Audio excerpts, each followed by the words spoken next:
அனைவருக்கும் எனது பணிவான வணக்கம். இன்றைய தினம் நிகழும் மங்களகரமான குரோதி வருடம் ஆடி மாதம் 25ஆம் நாள் செவ்வாய்க்கிழமை.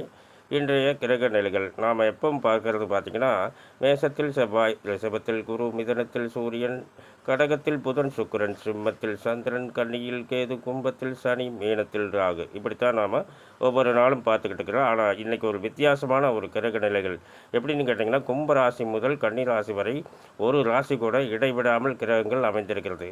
இந்த மாதிரி ஒரு கிரக நிலைக்கு பார்த்திங்கன்னா என்ன பெயர் அப்படின்னு கேட்டிங்கன்னா, கிரக மாளிகா யோகம் மற்றும் திருச்சங்கிலி யோகம். இந்த மாதிரி ஒரு கிரகநிலை அமைப்பில் ஒருவர் ஜனனமானால் பார்த்திங்கன்னா, வரக்கூடிய 9 திசைகளும், அதாவது ஜென்ம திசை முதல் கடைசியாக வரக்கூடிய திசை வரை அனைத்து திசைகளுமே மிகப்பெரிய யோகத்தையே அள்ளி அள்ளி தரக்கூடிய திசைகளாகும்.